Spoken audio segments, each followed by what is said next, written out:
Telugu cinema ఇండస్ట్రీలో రకరకాలైనటువంటి మార్పులు కనిపిస్తూ ఉన్నాయి. ఈ మార్పుల్లో ప్రధానంగా కనిపించే మార్పు ఏంటంటే జూనియర్ ఆర్టిస్టులు లేకపోతే సినిమాల్లో అప్పుడప్పుడు కనిపించేటువంటి ఆర్టిస్టులు చేస్తున్నటువంటి పనులు, చేస్తున్నటువంటి వ్యవహారాలు చాలా కీలకంగా కనిపిస్తున్నాయి, చాలా ఇంపార్టెన్స్గా కనిపిస్తున్నాయి, చాలా వైరల్గా కూడా కనిపిస్తున్నాయి. సమ్ టైమ్స్ అవి నెగటివ్ ఇష్యూస్గా అవుతున్నాయి. దాంతోపాటుగా రకరకాలైనటువంటి కారణాలు కూడా తీసుకొస్తున్నాయి. ఇవన్నీ ఎందుకు చెప్తున్నానంటే తాజాగా విష్ణుప్రియ విషయంలో ఒక కేసు అయింది, పోలీస్ కేసు అయింది. ఏంటి, ఆ అమ్మాయి ఇన్స్టాగ్రామ్ ఫాలోవర్స్ పెంచుకునే క్రమంలో భాగంగా తను కొంతమంది ₹399 సబ్స్క్రిప్షన్ తీసుకుని, ఆ సబ్స్క్రిప్షన్ తీసుకున్నటువంటి వాళ్ళకి పర్సనల్ ఫొటోస్ చూపించాలి, లేదంటే పర్సనల్గా వీడియోస్ చూపించాలి.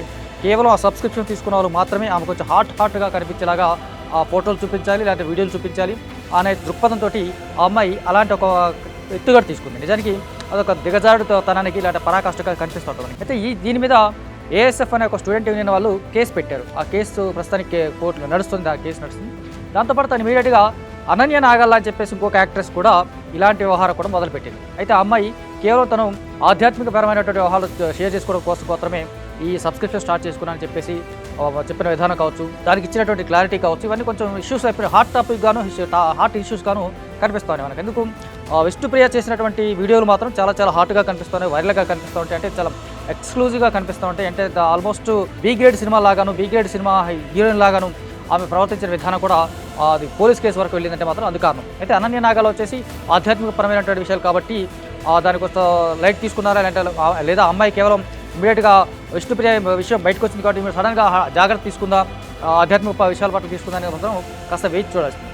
వీళ్ళిద్దరూ కాకుండా తాజాగా అశు రెడ్డి అనే అమ్మాయి కూడా సబ్స్క్రిప్షన్ స్టార్ట్ చేసింది. ఆమె ఆల్రెడీ 2 మిలియన్ ఫాలోవర్స్ ఇన్స్టాగ్రామ్లో ఆమెకున్నారు. ఆ ఫాలోవర్స్తో పాటుగా ప్రత్యేకంగా మళ్ళీ ₹399 సబ్స్క్రిప్షన్ స్టార్ట్ చేసి ఆ సబ్స్క్రైబర్స్కి తను సంబంధించినటువంటి క్లీవేజ్ ఫొటోస్ కావచ్చు, లేకపోతే ఎక్స్క్లూజివ్ కంటెంట్ కావచ్చు, ఎక్స్క్లూజివ్ వీడియోస్ కావచ్చు, దట్ టు రొమాంటిక్ కావచ్చు, లేకపోతే ఎక్స్పోజింగ్ విపరీతమైనటువంటి ఎక్స్పోజింగ్ సంబంధించిన ఫొటోస్ కావచ్చు, వీడియోస్ కావచ్చు, ఇవన్నీ కూడా వాళ్ళకి చూపించాలని చెప్పేసి కూడా ఆమె మొదలుపెట్టింది. లేటెస్ట్గా తను ఇలాంటి సబ్స్క్రిప్షన్ తీసుకుంటా అని చెప్పేసి చాలా హ్యాపీగా చేస్తున్నటువంటి ఒక వీడియో షేర్ చేసినటువంటి విధానం కూడా చాలామంది అవాక్కైనటువంటి విధానం కనిపిస్తుంది. ఎందుకంటే ఆల్రెడీ విష్ణుప్రియకి సంబంధించి పోలీస్ కేసు అయింది.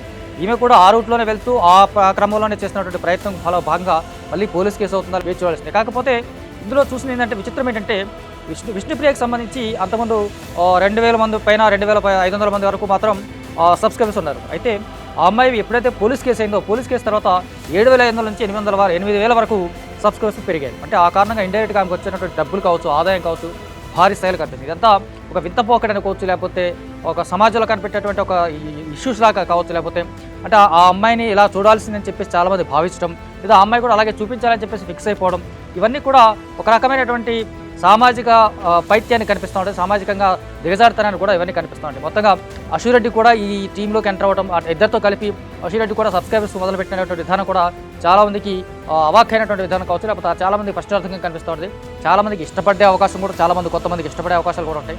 అయితే అశు రెడ్డి అంటే మనకు మామూలుగా బిగ్ బాస్ ఫేమ్లో కావచ్చు, లేకపోతే రామ్ గోపాల్ వర్మతో చేసినటువంటి హాట్ ఇంటర్వ్యూతో అమ్మాయి ఫేమ్ అయింది. ఆ ఫేమ్తో పాటు చేసినటువంటి చిన్న సినిమాలు కావచ్చు, కొన్ని సినిమాల్లో చేసినటువంటి ప్రధాన పాత్రలు కావచ్చు, లేకపోతే ఆ పాత్రలు కూడా తనకు సంబంధించినటువంటి బీ గ్రేడ్ కైండ్ ఆఫ్ సినిమాలు కావచ్చు, ఇవన్నీ వచ్చినటువంటి ఒక ఫేమ్ని డబ్బుగా మలుచుకున్నటువంటి విధానం మాత్రం, డబ్బుగా మలుచుకున్నటువంటి ప్రయత్నంలో భాగంగా చేసినటువంటి ఈ కార్యక్రమం కూడా చాలా దారుణంగా కనిపిస్తుంది మాత్రం వాస్తవం.